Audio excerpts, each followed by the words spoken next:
Hi friends, మనం ఈ వీడియోలో లార్డ్ విలియం బెంటింక్ దగ్గర నుంచి 1858 సంవత్సరాల మధ్యకాలంలో భారతదేశానికి గవర్నర్ జనరల్గా పనిచేసినటువంటి వాళ్ళ గురించి, వారి కాలంలో జరిగినటువంటి ముఖ్యాంశాల గురించి తెలుసుకుందాము. పార్ట్ బిలో అంటే లాస్ట్ వీడియోలో మనము లార్డ్ అమరెస్ట్ అనేటువంటి ఆయన వరకు కూడా మనము చదువుకోవడం జరిగింది.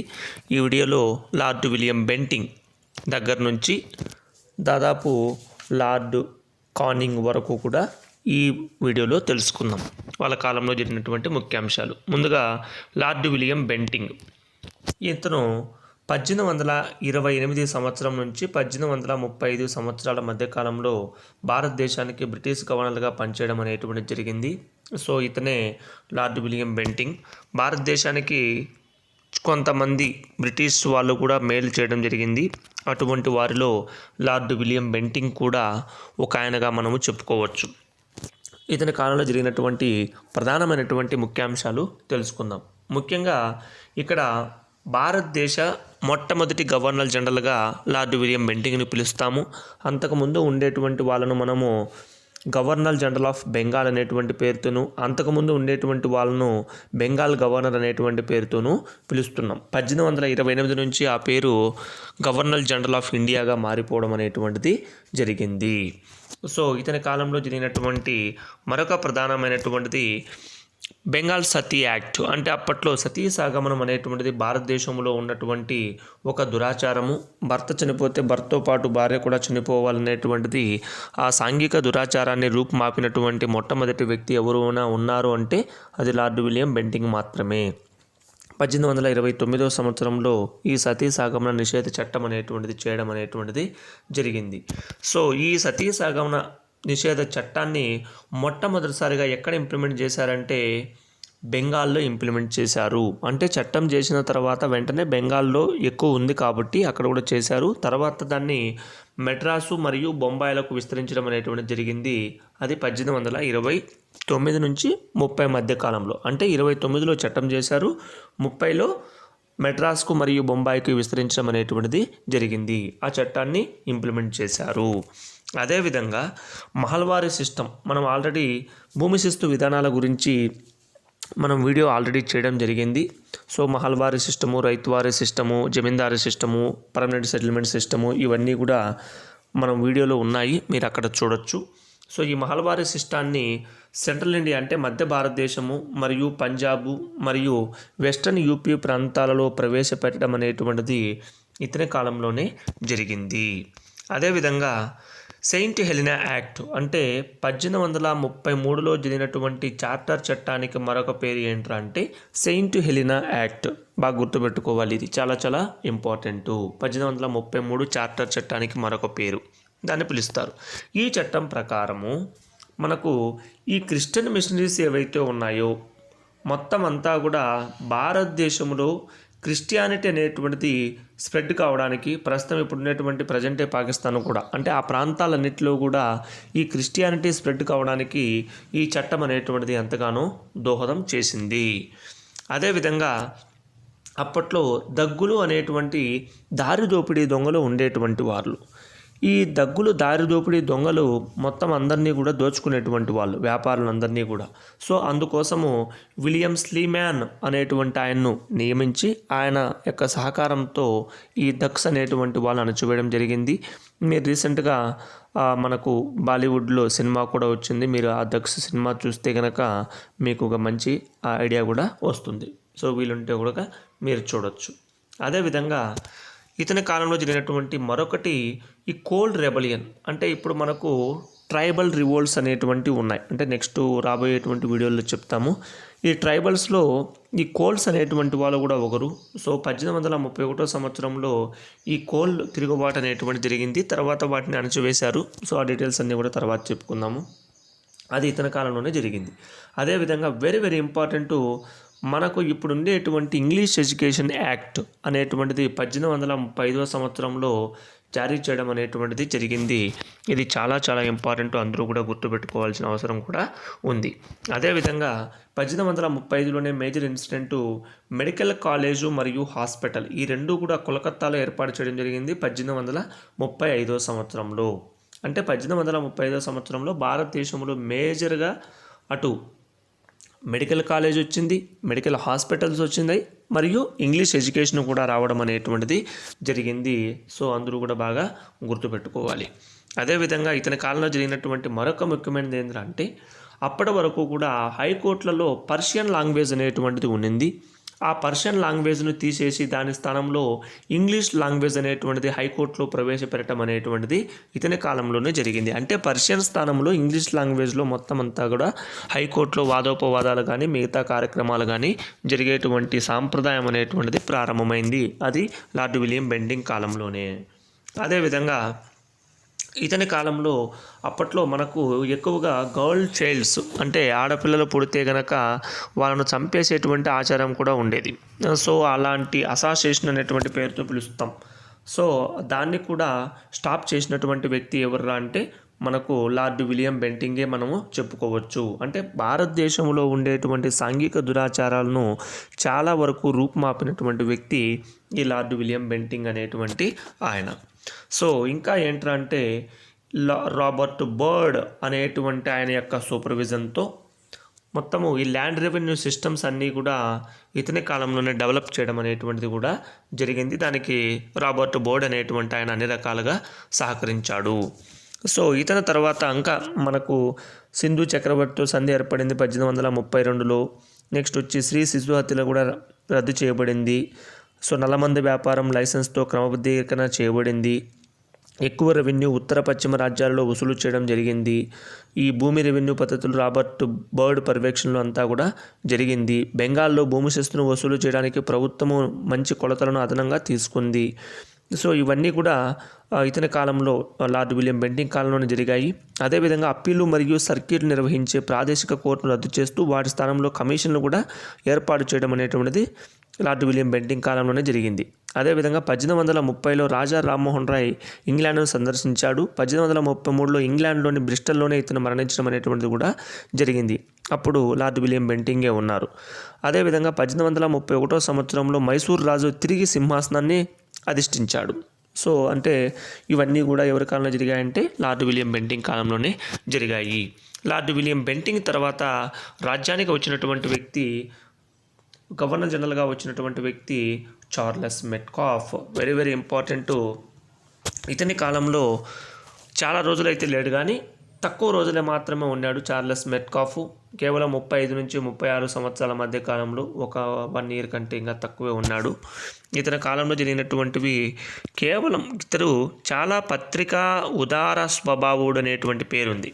అందుకే ఇతన్ని ఏమంటామనంటే లిబరేటర్ ఆఫ్ ఇండియన్ ప్రెస్ అనేటువంటి పేరుతో పిలుస్తాం. Very very important. అంటే ఇతన్ని పత్రికా ఉదార స్వభావుడు అనేటువంటి పేరుతో పిలుస్తారు. ఇతడు ప్రసిద్ధమైన పత్రికా చట్టాన్ని వెలువరించాడనమాట. అందుకే అతనికి ఆ పేరు రావడం అనేటువంటిది జరిగింది. భారతదేశంలో పత్రికా రంగంలోని పరిమితులన్నీ కూడా తొలగించేశాడు ఇతడు. అంతేకాకుండా 1823లో లైసెన్సింగ్ రెగ్యులేషన్స్ వచ్చి రిపీల్ చేయడం అనేటువంటిది కూడా ఇతని కాలంలోనే జరిగింది. సో ఇతని కాలంలో మరొక మేజర్ ఇన్సిడెంట్ ఏంట్రా అంటే కలకత్తాలో పబ్లిక్ లైబ్రరీని ఏర్పాటు చేశారు 1836లో. ఇప్పటికీ కూడా ఉంది. అది వన్ ఆఫ్ ద ఓల్డెస్ట్ లైబ్రరీగా మనం చెప్పుకోవచ్చు. దీన్ని ప్రస్తుతం మనము నేషనల్ లైబ్రరీ ఆఫ్ ఇండియా అనేటువంటి పేరుతో పిలుస్తాము. అది ఎక్కడ ఉందిరా అంటే కలకత్తాలో ఉంది. దాన్ని ఏర్పాటు చేసినటువంటి వ్యక్తి ఎవరు అంటే కనుక సర్ చార్లెస్ మెట్కాఫ్గా మనము చెప్పుకోవచ్చు. అదేవిధంగా ఇతని తర్వాత గవర్నర్ జనరల్గా వచ్చినటువంటి వ్యక్తి లార్డ్ ఆక్లాండ్ అనేటువంటి ఆయన. ఇతను 1836 నుంచి 42 సంవత్సరాల మధ్యకాలంలో ఇతను గవర్నర్ జనరల్గా పనిచేయడం జరిగింది. ఇతనే లార్డ్ ఆక్లాండ్ అనేటువంటి ఆయన. సో ఇతని కాలంలో మ్యాక్సిమం అంతా కూడా కొన్ని యుద్ధాలు కూడా జరిగాయి. ముఖ్యంగా మొదటి ఆఫ్ఘన్ యుద్ధం అనేటువంటిది 1836-42 సంవత్సరాల మధ్యకాలంలో జరిగింది. అంతేకాకుండా ఈ త్రిపార్టీ ట్రీటీ అనేటువంటిది 1838లో జరిగింది. ఎవరికొరికి జరిగిందంటే బ్రిటిష్ వారికి, షా సుజా అనేటువంటి ఆయన ఎవరంటే ఆఫ్ఘన్కు సంబంధించినటువంటి వ్యక్తి. అదేవిధంగా మహారాజా రంజిత్ సింగ్కు వ్యతిరేకంగా మహారాజా రంజిత్ సింగ్ ఈ ముగ్గురు కలిసి దోస్త్ మహమ్మద్ ఖాన్ అనేటువంటి ఆయనకు వ్యతిరేకంగా ఈ సంధి అనేటువంటిది వీళ్ళు చేసుకోవడం అనేటువంటిది జరిగింది. బాగా గమనించాలి. ఎందుకంటే అప్పట్లో రాజ్యాల మధ్య గొడవలు అనేటువంటివి ఉన్నాయి కాబట్టి ఈ సంధి అనేటువంటిది వీళ్ళు చేసుకోవడం అనేటువంటిది జరిగింది. అంటే బ్రిటిష్ వారి అవసరానికి ఎవరితోనైనా చేతులు కలపడం అనేటువంటిది మనం ఇక్కడ గమనించవచ్చు. ఇతని కాలంలో ఫస్ట్ ఆంగ్లో ఆఫ్ఘన్ వార్ అనేటువంటిది జరిగింది 1840-42 సంవత్సరాల మధ్యకాలంలో. దీంట్లో అంతా కూడా బ్రిటిష్ వారు గెలిచారు. అయితే బ్రిటిష్ ఆర్మీ ఏమైందంటే ఇక్కడ ఆఫ్ఘన్ ఆర్మీ చేతిలో మాత్రము చిత్తుగా దెబ్బతినడం అనేటువంటిది మనం ఇక్కడ గమనించవచ్చు. 1842లో జరిగింది అది. నిజంగా బ్రిటిష్ వాళ్ళు చాలా వరకు కూడా తమ యొక్క ఆర్మీని ఇక్కడ కోల్పోయి చాలా వరకు దెబ్బతినడం అనేటువంటిది జరిగింది. సో ఇది మాత్రమే ఇతని కాలంలో జరిగినటువంటి ప్రధానమైనటువంటిది. దీంతోపాటు ఇంకా ఇతని కాలంలో బ్యాంక్ ఆఫ్ బొంబాయి అనేటువంటి దాన్ని 1840 సంవత్సరంలో ఏర్పాటు చేయడం జరిగింది. అదేవిధంగానే ఫస్ట్ బెంగాలీ న్యూస్ పేపర్ అయినటువంటి డైలీ న్యూస్ పేపర్ అయినటువంటి సంబంధ్ ప్రభాకర్ అనేటువంటిది పబ్లిష్ అయింది 1839 సంవత్సరంలో. బాగా గుర్తుపెట్టుకోవాలి. మొట్టమొదటి బెంగాలీ డైలీ న్యూస్ పేపర్ ఏదిరా అంటే సంబంధ ప్రభాకర్. ఏ సంవత్సరం అంటే 1839 సంవత్సరంలో ఇది పబ్లిష్ కావడం అనేటువంటిది జరిగింది. అదేవిధంగా ఈ లార్డ్ ఆక్లాండ్ కాలంలోనే తత్వబోధిని సభ మనకు సోషియో రిలీజియస్ రిఫార్మ్ మూమెంట్స్లో ఈ సోషల్ రిఫార్మర్స్ అంతా కూడా వస్తారు. సో అక్కడ మనం వీళ్ళ గురించి డీటెయిల్గా తెలుసుకుందాం రాబోయే వీడియోల్లో. దేవేంద్రనాథ్ ఠాగూర్ అనేటువంటి ఆయన 1839 సంవత్సరంలో ఈ తత్వబోధిని అనేటువంటి సభను ఏర్పాటు చేయడం అనేటువంటిది ఇతని కాలంలోనే జరిగింది. ఇతని తర్వాత గవర్నర్ జనరల్గా వచ్చినటువంటి వ్యక్తి లార్డ్ ఎలిన్బరో. ఇతను 1842 నుంచి 44 సంవత్సరాల మధ్య కాలంలో అంటే దాదాపు ఒక 2 సంవత్సరాల పాటు ఇతను గవర్నర్ జనరల్గా పనిచేయడం జరిగింది. ఇతనే లార్డ్ ఎలిన్బరో అనేటువంటి ఆయన. సో ఇతని కాలంలో ఏమేమి జరిగినాయో చూద్దాం. ఇతని కాలంలో ముఖ్యంగా గ్వాలియర్ వార్ 1843 సంవత్సరం జరిగింది. సో ఇక్కడ మరాఠాలు అనేటువంటి వాళ్ళు ఈ యుద్ధంలో ఓడిపోవడం అనేటువంటిది జరిగింది. అదేవిధంగా బ్యాంక్ ఆఫ్ మెడ్రాస్ అనేటువంటిది 1843లో ఏర్పాటు చేయడం జరిగింది. అక్కడ బ్యాంక్ ఆఫ్ కలకత్తా మరియు బెంగాల్లో ఏర్పాటు చేశారు. ఇక్కడ వచ్చి బ్యాంక్ ఆఫ్ మెడ్రాస్. బాగా గుర్తుపెట్టుకోవాలి. అదేవిధంగా చార్లెస్ నెపియర్ అనేటువంటి ఆయన్ను మొట్టమొదటిసారిగా అతను గవర్నర్ ఆఫ్ సింధ్కు ఏర్పాటు చేయడం అనేటువంటిది కూడా మనం ఇక్కడ గమనించవచ్చు. సో ఇతని తర్వాత గవర్నర్ జనరల్గా వచ్చినటువంటి వ్యక్తి హెన్రీ హార్డింజ్ అనేటువంటి ఆయన 44 నుంచి 48 సంవత్సరాల మధ్యకాలంలో పనిచేశాడు. 1844-1848 అంటే ఇతను కూడా కేవలము ఒక 4 సంవత్సరాలు మాత్రమే పరిపాలన చేయడం అనేటువంటిది జరిగింది గవర్నర్ జనరల్గా. ఇతనే లార్డ్ హార్డింజ్ లేదా హెన్రీ హార్డింజ్ అనేటువంటి పేరుతో పిలవడము జరుగుతూ ఉంటుంది. అదేవిధంగా ఇతని కాలంలో మనకు కొన్ని మాత్రమే జరిగాయి. వాటిలో ప్రధానమైనటువంటిది మొదటి సిక్కు యుద్ధం అంటే ఆంగ్లో సిక్కు యుద్ధం అనేటువంటి పేరుతో పిలుస్తాం. 1845-46 సంవత్సరాల మధ్యకాలంలో జరిగింది. సో యుద్ధము లాహోర్ సంధితో మొత్తం అంతా కూడా ముగియడం అనేటువంటి జరిగింది. 1846లో జరిగింది అది. అదేవిధంగా ఇతని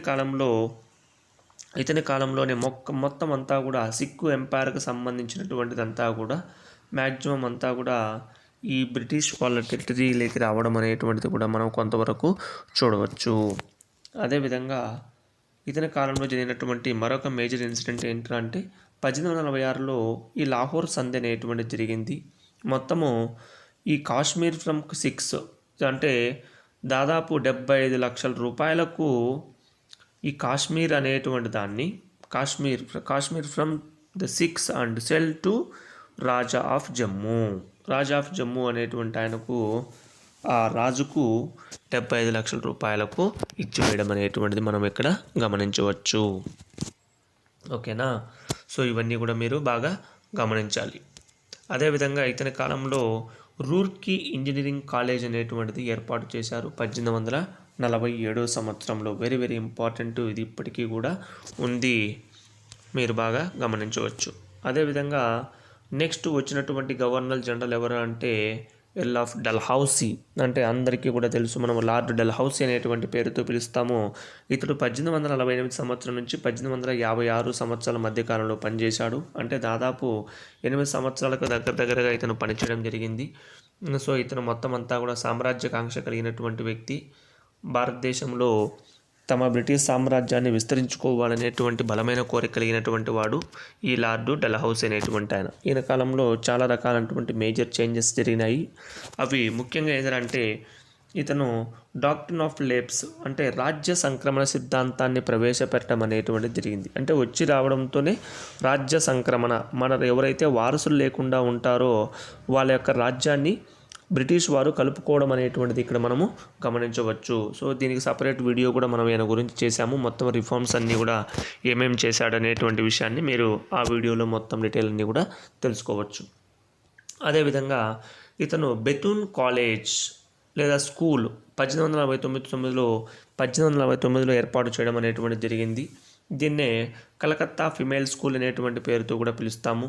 దీన్ని స్టార్ట్ చేసినటువంటి ఆయన ఎలియట్ డ్రింక్ వాటర్ బెతూన్ అనేటువంటి ఆయన స్టార్ట్ చేశాడు కాబట్టి దీనికి బెతూన్ స్కూల్ అనేటువంటి పేరు వచ్చింది.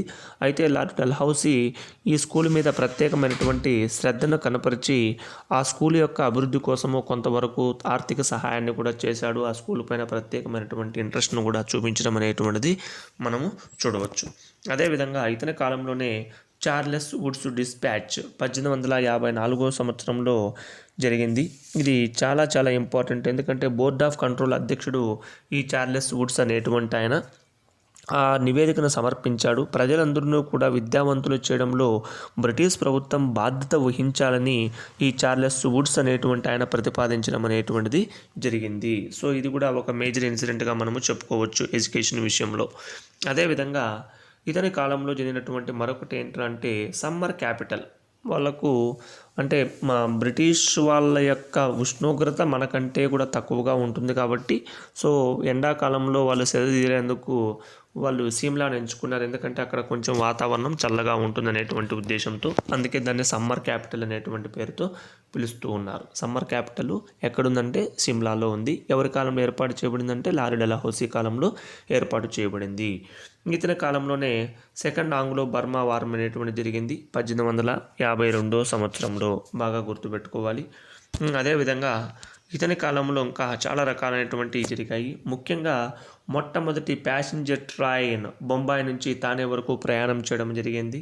ఇది 1853 సంవత్సరంలోనే జరిగింది. అదేవిధంగా ఫస్ట్ టెలిగ్రాఫ్ లైన్ కూడా ఎక్కడి నుంచి అంటే డైమండ్ హార్బర్ నుంచి కలకత్తా వరకు 1851 సంవత్సరంలో వేయడం అనేటువంటిది కూడా మనం ఇక్కడ చూడవచ్చు. అంటే ఇండస్ట్రీ పరంగా బాగా డెవలప్ కావడానికి ఈ లార్డ్ డల్హౌసీ అనేటువంటి ఆయన ఎంతగానో కృషి చేయడం జరిగింది. మనం దాన్ని టెలిగ్రాఫ్ అంటాం. ఓకేనా. అదేవిధంగా తర్వాత కాలంలో కలకత్తా నుంచి ఆగ్రా వరకు తపాలా పద్ధతిని ప్రవేశపెట్టడం అనేటువంటిది కూడా మనం ఇక్కడ చూడవచ్చు. సో ఇదే కాకుండా పోస్ట్ ఆఫీస్ యాక్ట్ కూడా ప్రవేశపెట్టారు 1854 సంవత్సరంలోనే. అదేవిధంగా 1854 ఏప్రిల్లో గంగా కాలువ ఏదైతే ఉందో దాన్ని కంప్లీట్ చేయడం కూడా ఇతని కాలంలోనే జరిగింది. అదేవిధంగా కరాచీ, బొంబాయి మరియు కలకత్తా ఈ 3 ప్రాంతాల్లో పెద్ద పెద్ద షిప్ యార్డ్లు ఏవైతే ఉన్నాయో వాటిని బాగా అభివృద్ధి చేయడం అనేటువంటిది కూడా మనము ఇతని కాలంలోనే గమనించవచ్చు. అదేవిధంగా లార్డ్ డల్హౌసీ కాలంలో very important public works department అనేటువంటిది ఏర్పాటు చేయడం జరిగింది. ఇది ఇప్పటికీ కూడా అన్ని రకాలైనటువంటి పనులు ఏవైతే ఉన్నాయో అవన్నీ కూడా పబ్లిక్ వర్క్స్ డిపార్ట్మెంట్ చేస్తూ ఉంటుంది గవర్నమెంట్ తరఫున. ఇది 1854 సంవత్సరంలో ఈ డిపార్ట్మెంట్ని ఏర్పాటు చేయడం అనేటువంటిది ఇతని కాలంలోనే జరిగింది. అదేవిధంగా సెకండ్ ఆంగ్లో సిక్ వార్ అనేటువంటిది కూడా 1848-49 సంవత్సరాల మధ్యకాలంలో జరిగింది. ఇందులో సిక్కులంతా కూడా ఓడిపోవడం అనేటువంటిది మనము గమనించవచ్చు. సో బ్రిటిష్ వాళ్ళు మొత్తం సిక్కులందరినీ కూడా ఓడించేశారు. అదేవిధంగా ఇక్కడ వెరీ ఇంపార్టెంట్, నేను ఇంతకుముందు కూడా చెప్పాను కోల్ తిరుగుబాటు అని చెప్పాము మనం ఇంతకుముందు. ఇక్కడ వచ్చి సంతాలులు అనేటువంటి వీళ్ళు కూడా ఒక సపరేటు ట్రైబ్స్. ఈ సంతాలులు అనేటువంటి పెద్ద తిరుగుబాటు జరిగింది బ్రిటిష్ వారికి వ్యతిరేకంగా 1855 సంవత్సరంలో. ఈ సంతాలుల కాలం దాదాపు ఈ రెబలియన్లో 15,000 మంది బ్రిటిష్ వారి చేత మొత్తం అంతా కూడా ఈ సంతాలు అనేటువంటి ట్రైబ్స్ చనిపోవడం జరిగింది. అంతేకాకుండా వాళ్ళ యొక్క నివాస స్థలాలు ఏవైతే ఉంటాయో వాటిపైన ఏనుగుల చేత మొత్తం అంతా కూడా త్రొక్కించేసి వాళ్ళను చాలా రకాలైనటువంటి ఇబ్బందులకు గురి చేశారు ఈ బ్రిటిష్ వారు. సో అది కూడా లార్డ్ డల్హౌసీ కాలంలోనే జరిగింది. ఇది నిజంగా చాలా బాధాకరమైన విషయం. అదేవిధంగా నెక్స్ట్ ఇతని తర్వాత వచ్చినటువంటి ఆయన కానింగ్, లార్డ్ కానింగ్ అనేటువంటి పేరుతో పిలుస్తాం, లేదా విస్కౌంట్ కానింగ్ అనేటువంటి పేరుతో పిలుస్తాం. 1856-58 సంవత్సరాల మధ్య కాలంలో భారతదేశానికి గవర్నర్ జనరల్గా పనిచేయడం అనేటువంటిది జరిగింది. ఇతనే లార్డ్ కానింగ్. ఇతనికి మనకు చిట్ట చివరి గవర్నర్ జనరల్ అనేటువంటి పేరుతో పిలుస్తాం. అంటే కేవలం గవర్నర్ జనరల్ ఆఫ్ ఇండియా అనేటువంటిది ఏదైతే ఉందో అందులో చివరివాడు. అంటే తూర్పు ఇండియా కంపెనీ యొక్క చివరి గవర్నర్ జనరల్ ఎవరు అంటే లార్డ్ కానింగ్. బాగా గుర్తుపెట్టుకోవాలి. ఇతని కాలంలో మేజర్ ఇన్సిడెంట్గా ఏం జరిగినారంటే, ఒకటి హిందూ విడో రీమ్యారేజెస్ యాక్ట్, అంటే వితంతు పునర్వివాహ చట్టము అనేటువంటి పేరుతో పిలుస్తాం. అంటే అంతకుముందు వితంతువులు ఎవరైతే భర్త చనిపోయినటువంటి వాళ్ళు ఉంటారో వాళ్ళు పెళ్లి చేసుకునేదానికి తిరిగి అవకాశం లేకుండా ఉన్నింది.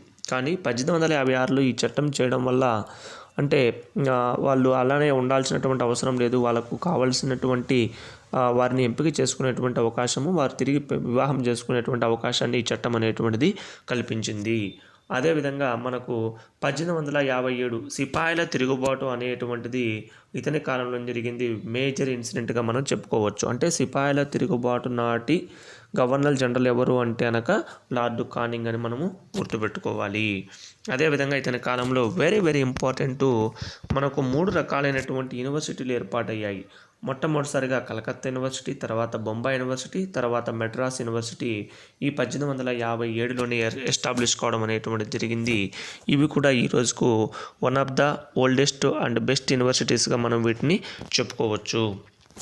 అదేవిధంగా చిట్ట చివరి గవర్నర్ జనరల్గా కూడా ఇతనికి ఈస్ట్ ఇండియా కంపెనీ యొక్క చివరి గవర్నర్ జనరల్గా కూడా ఇతనికి పేరుంది. ఎందుకంటే ఈ గవర్నర్ జనరల్ తర్వాత వచ్చినటువంటి వారిని వైస్రాయిలు అనేటువంటి పేరుతో పిలుస్తాం కాబట్టి అందుకే ఇతన్ని చివరి గవర్నర్ జనరల్ అంటాం. అంటే ఇతని తర్వాత వచ్చినటువంటి వాళ్ళందరినీ కూడా వైస్రాయ్ అనేటువంటి పేరుతో పిలుస్తాం. అంటే వైస్రాయ్ మరియు గవర్నర్ జనరల్ రెండు కూడా వాళ్ళే.